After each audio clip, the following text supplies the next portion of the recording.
Hello, dear friends. Once again, Angrezi Master, your own YouTube channel, is here for you with Hindi explanation of the poem for Annie Gregory from Class 10 textbook first flight. Class 10 के students के लिए आज हम इस poem की explanation के साथ साथ इसका थीम, मैसेज, पोएटिक डिवाइसेस और इसके इंपॉर्टेंट क्वेश्चंस भी डिस्कस करने वाले हैं। तो एंड तक इस वीडियो को देखना मत भूलना।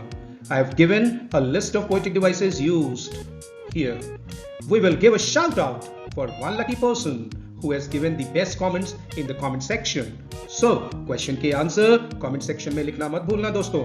Today's shout out for Arpit Rawat from New Delhi. So, without much ado, let's start. The poem for Annie Gregory is written by W.B. Yeats.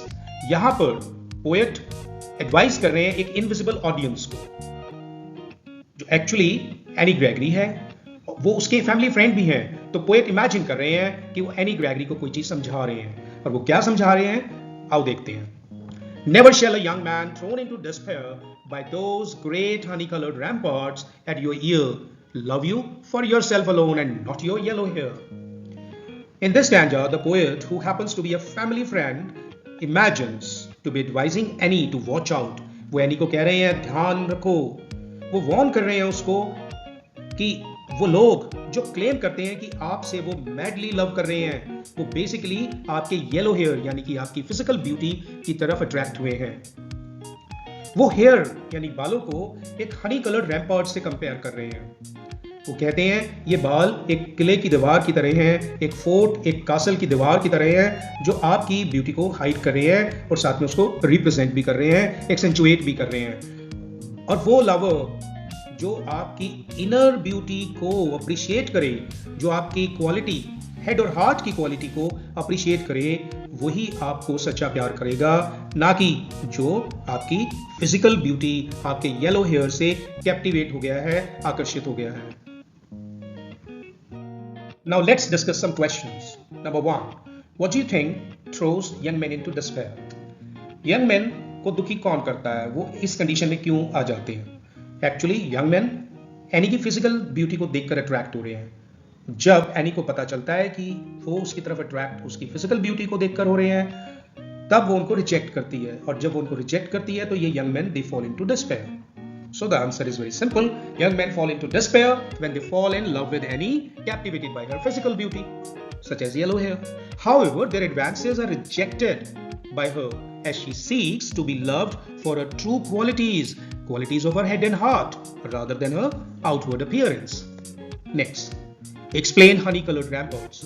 ये जो phrase honey-colored ramparts है, ये basically एक metaphor है उसके येलो हेयर को describe करने के लिए, जो उसके फेस पर और उसके शोल्डर्स पर आकर उसके ब्यूटी को हाइड कर रहे हैं, या यूं कह लो कि एक किले की दीवार की तरह उसकी ब्यूटी को हाइड कर रहे हैं या प्रोटेक्ट कर रहे हैं.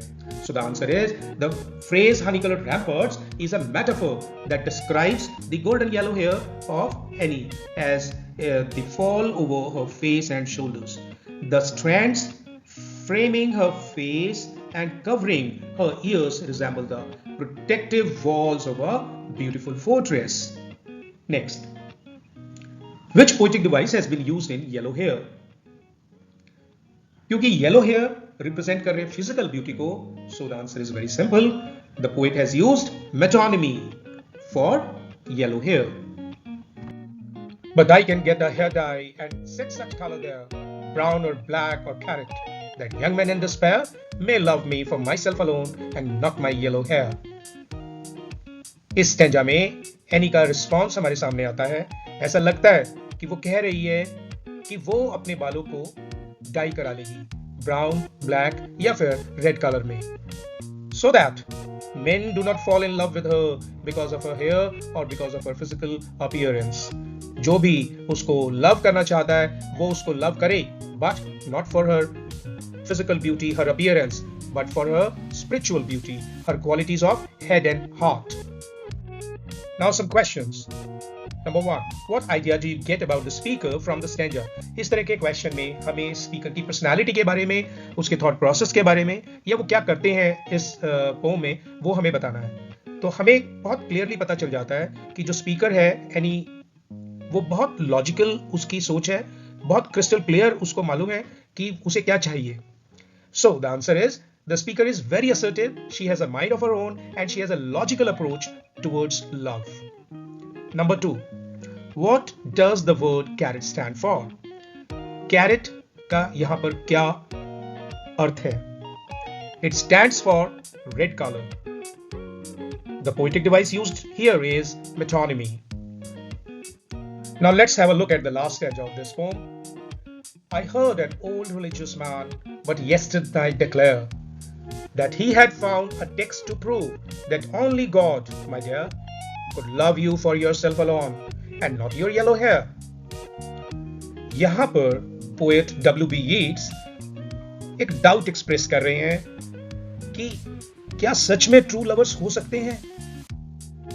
यहां पर वो कोट करते हैं एक रिलीजियस फिगर को, एक प्रीस्ट को, जो बताते हैं कि उन्होंने एक किताब में, एक रिलीजियस बुक में पढ़ा है कि सिर्फ और सिर्फ भगवान, ईश्वर ही अपने बंदों को ट्रू लव करते हैं और कोई नहीं.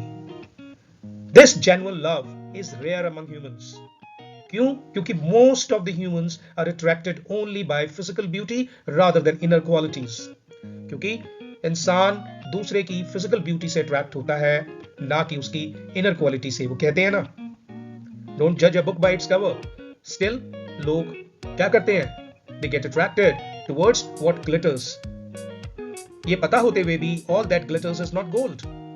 Thus, the poem concludes with the idea that God's love alone is selfless.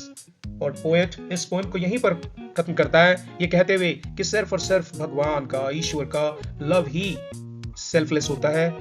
किसी इंसान का लव कभी भी सेल्फलेस नहीं हो सकता. वो आपको आपकी हेड और हार्ट की क्वालिटीज जो कि इनहेरेंटली डिवाइन है, वो उसके लिए आपको कभी प्यार नहीं करेगा. सिर्फ और सिर्फ ईश्वर ही आपको आपकी क्वालिटीज के लिए आपको प्यार करता है, इंसान नहीं.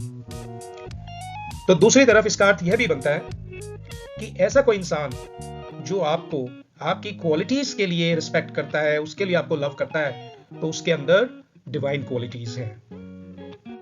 सो dear students, we have seen the theme of the poem is what is true love. Love for physical charm और love for real inner beauty. Which one is more enduring and more divine? Obviously हमने देखा कि जो inner quality के लिए love है, जो inner quality के लिए प्रेम है, वही enduring है, everlasting है और वही divine है, यानी कि वही spiritual है. Most men fall for women who are physically attractive and charming, whereas most women would like to be loved for their qualities, their virtues, more than for their physical beauty. इस poem का message crystal clear है कि love, true love, can not be confined to physical charm और physical attraction. क्यों? क्योंकि ये बहुत superficial होता है. True love transcends above all selfishness. It rises above all selfishness. ये उन सब से ऊपर उठ जाता है. And it doesn't look for physical beauty. It looks for beauty that is more enduring and charming. और वो क्या है? ऐसी ब्यूटी जो हमेशा के लिए रहे. वो है the beauty of inner self of any human being.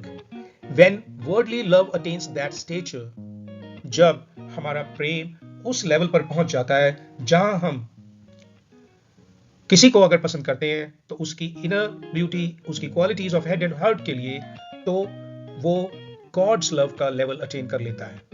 Therefore, it is important for human beings not to judge others on the basis of their outward appearance or physical charms, but value them for their virtues and qualities of head and heart. Now let us have a look at the title of the poem, For Annie Gregory. Although there is no mention of Annie Gregory in the poem, the title still appears to be appropriate. क्यों ठीक लगता है title? क्योंकि ये refer करता है एक meeting को जो पोएट और एनी ग्रेगरी के बीच में हो रही है. It also suggests that the poet had written the poem specifically for her and seems to offer her a friendly advice. And what is that advice? What kind of man she should take as a lover? हालांकि ये pome any Gregory के लिए लिखी है, बहुत specific है, एक individual level पर लिखी है, लेकिन हम देखते हैं कि इस पोएम का अपील यूनिवर्सल है. यानी This poem is for any young girl. So the title also suggests that the poem was dedicated to Annie Gregory, and hence we can say the title is apt. Dear friends, as promised, here is a list of poetic devices used in the poem. You can pause the video for a moment and take a screenshot and may go through them at your own pace. Last but not the least, do like, subscribe and share Angrezi Master to get notification for our next lesson. Till then, enjoy yourself.